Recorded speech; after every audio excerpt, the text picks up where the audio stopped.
Good morning, everyone. This is Father Nate, missionary priest in Italy. Thanks for joining us today, July 31st, 2024. It's a Wednesday, and today we celebrate not only the end of the month of July, but also the memorial of St. Ignatius of Loyola, priest and founder of the Society of Jesus, the Jesuits. Today's gospel is taken from the Gospel of the Day, so it comes to us from Matthew's Gospel, chapter 13, verses 44 through 46. Jesus said to his disciples, "The kingdom of heaven is like a treasure buried in a field, which a person finds and hides again, and then out of joy goes and sells all that he has and buys that field. Again, the kingdom of heaven is like a merchant searching for fine pearls. When he finds a pearl of great price, he goes and sells all that he has and buys it." Today's very brief gospel presents two more parables of Jesus, that of the treasure buried in the field and that of the pearl of great price. Now, there's a few things that catch our attention about this passage. First, in both parables, the man goes and sells everything he has, or perhaps we can say more literally, the whole of what he possesses, in order to buy the field or the pearl. In other words, there's no half measures, no indecision. Everything is sold. This leaves the man with nothing but the secret, and in the end, the thing that he really desires the most. Single-minded dedication to holiness is the distinguishing characteristic, it's the distinguishing mark of all saints throughout all times.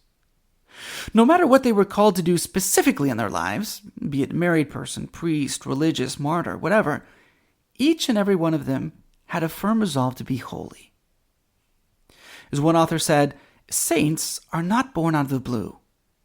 They are weighed down with the same weak human nature that we all have, and they experience the same temptations. The difference is that they say a complete yes to the healing grace God offers to everyone, whereas most of us say maybe, or somewhat, or wait a while, not yet. It's interesting because in many saints, we can pinpoint a moment in their lives where they simply surrender everything and give it all to God. For instance, at the age of 11, Venerable Maria Teresa Quevedo wrote one resolution from her retreat: "I have decided to become a saint." Or, as St. Madeleine Sophie Barat was asked by her brother, "How can you be satisfied with mediocrity when heroism is within your grasp?" That question changed her life. And from that point on, there was no looking back. But once we find that treasure, we need to continue to live an undivided life. As some people have pointed out, pearls are one of the few precious jewels that are only valuable as a whole. In other words, you don't cut pearls up, or you don't make them into different shapes, right? A lot of other jewels you do, but that's not what Jesus is talking about here. He uses the example of a pearl, right?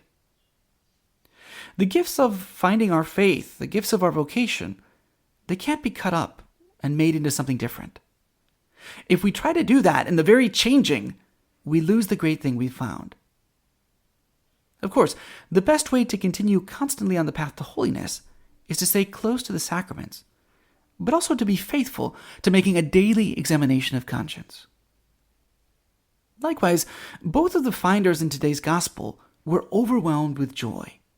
The first explicitly so, and the second implicitly.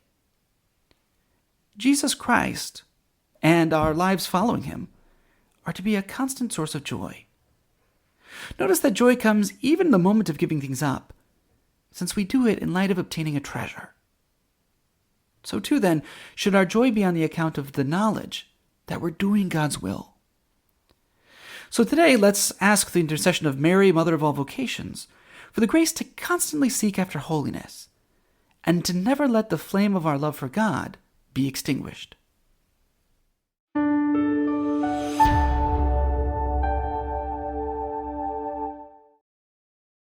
Thank you so much for listening. If you enjoyed hearing the gospel and homily, I invite you to share it with someone you know who may also find it rewarding, and also to subscribe to the Catholic Voice channel. Please see in the description below if you would like to receive a text message for each daily gospel and homily.